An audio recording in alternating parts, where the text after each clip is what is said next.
Bonjour Patricia. Bonjour Françoise, Bonjour tout le monde. bonjour à tous. Ouais. Alors cette fois-ci, nous allons faire une vidéo sur les outils qui permettent d'aller plus loin que l'étude de l'arbre en elle-même, ce qu'on appelle les fameux génogrammes et génosociogrammes. Et je vais passer la parole à Patricia pour rappeler un peu ce que c'est que cette étude de l'arbre et ces deux mots barbares que j'ai tant de mal à prononcer. Donc à toi, Patricia. Oui, en fait, le génogramme et le génosociogramme sont des outils de base de la psychogénéalogie et de l'analyse transgénérationnelle parce que, en fait, c'est une représentation graphique de mémoire au départ du système familial. Alors, on part des événements de l'anamnèse, c'est-à-dire ce dont on se souvient, pour ensuite partir un peu plus loin vers une enquête généalogique qui permettra d'approfondir la représentation, la connaissance de son système. Mais c'est vrai que c'est un incontournable.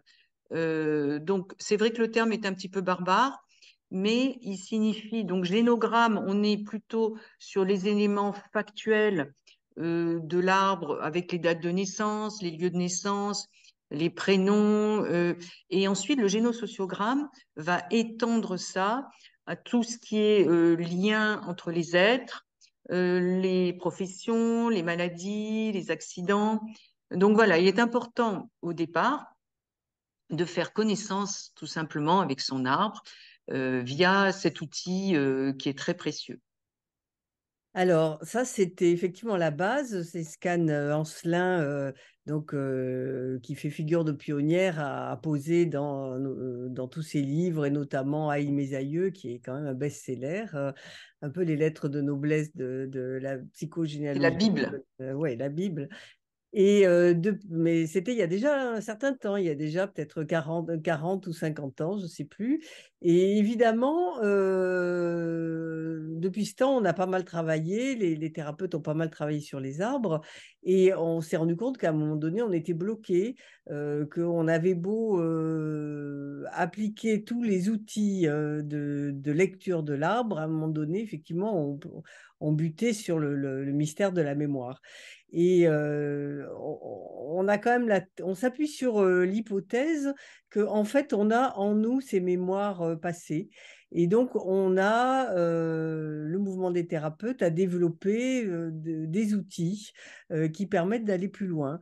Alors Patricia et moi, nous n'avons pas les mêmes. Nous avons eu des formations et puis des besoins différents, ce qui nous a fait investiguer dans des dimensions différentes.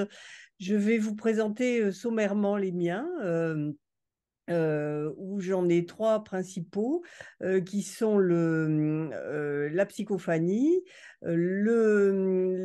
l'hypnose transgénérationnelle, qu'on appelle aussi parfois hypnose régressive, et puis les constellations familiales. Alors, la psychophanie, j'en ai fait beaucoup quand je me suis formée. J'en entends moins parler maintenant. Ça se, ça se fonde sur une technique qui a été découverte, entre guillemets, au début des années 80 en Australie par des éducateurs qui travaillent avec des autistes.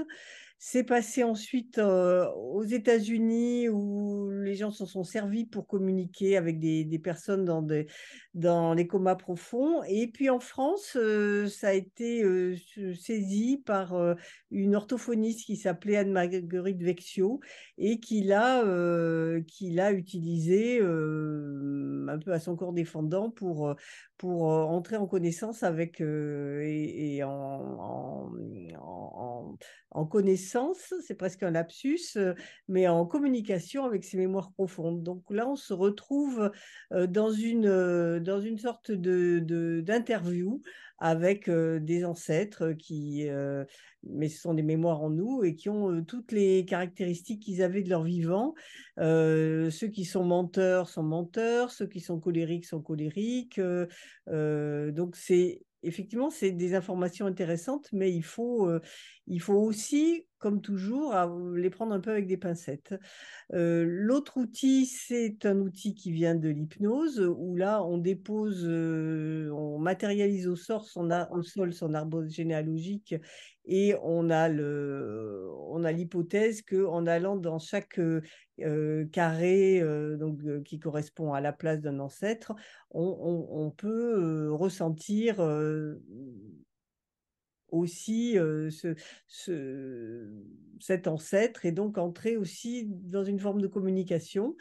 Et le troisième outil que j'ai, ce sont les constellations familiales, où là, c'est encore différent parce que ça se travaille en groupe. Et, euh, et en fait, on utilise nos corps comme des capteurs. Il y a une propriété physique qui est la structure de champ, qui s'appelle les champs morphogénétiques. Les personnes jouent des rôles qui leur sont attribués. Donc tout ça, c'est des outils quand même qui ont une forme de complexité et l'objectif aujourd'hui, c'est pas de vous détailler ces outils, ça pourra venir dans d'autres vidéos, mais c'était pour vous dire voilà, que on a des moyens aujourd'hui d'aller plus loin en se branchant sur une mémoire profonde. Alors Oui, maintenant, je repasse la parole à Patricia, qui donc, elle, travaille différemment.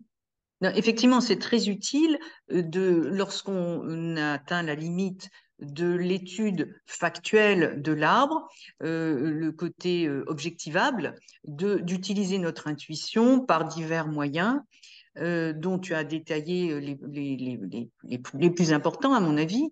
Après, il y a un certain nombre de petits Ouais. autres outils Je me permets juste de complémentaires. t'interrompre, Patricia, si tu permets. Moi, je ne parlerai pas d'intuition à ce stade, tu vois. D'accord, Je fais vraiment attention à rester finalement objective, objective d'accord, entre guillemets, tu vois, mais c'est vrai que d'accord. on vous parlera de Alors, l'intuition du thérapeute, mais dans un autre cadre. Enfin, chacune ok. effectivement a son style. Je te laisse Alors, l'intuition si tu l'utilises. Moi, je l'utilise. voilà, moi j'ouvre un autre champ qui est l'intuition surtout du consultant, mais aussi du thérapeute qui rentre en correspondance. Pour moi, c'est un espace ouvert sur l'inconscient collectif que nous conservons, nous sommes des caisses de résonance, à mon avis, de tout ce qui s'est produit avant nous. Et donc, parmi les outils, donc moi j'ai une formation jungienne, donc j'ai une approche qui est un petit peu différente de la tienne, j'en conviens. Parmi les autres outils utilisables, tu as parlé des constellations. On peut également pratiquer des mini-constellations en individuel, avec des figurines, avec des pierres, avec des rubans, avec toutes sortes d'outils qui peuvent être des objets flottants qui permettent d'exprimer des ressentis comment dire, toujours dans une logique systémique, hein. On va utiliser des petites figurines pour représenter mère, grand-mère, etc. Et puis montrer un peu les liens. Ensuite, on utilise parfois des cartes aussi. Alors, on a les cartes, par exemple, Dixit, qui sont des cartes utilisées par les enfants pour des jeux. Le Symbolon et d'autres cartes permettent, avec un choix soit à l'aveugle, soit déterminé par le consultant, d'illustrer certains événements ou de représenter symboliquement certaines figures de l'arbre. On utilise aussi le photolangage, qui est lorsqu'on a la chance de récupérer des documents photos des aïeux, c'est extrêmement éclairant parce que on va voir en fonction de la posture, la mimique, du vêtement, du cadre, etc. On va voir toutes sortes de choses qui émerger. Ensuite, il y a également donc les cartes, j'en ai parlé. Oui, alors les prénoms, j'utilise beaucoup le langage des oiseaux. Les prénoms sont aussi souvent codés.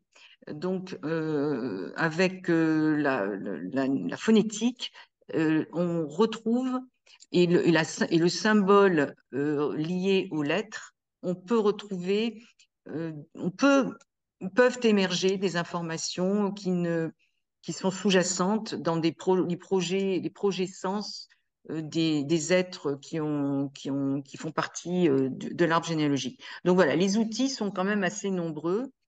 Et je trouve ils sont complémentaires. C'est intéressant parce que effectivement, on a les informations de base objectivables de l'arbre qui sont très intéressantes.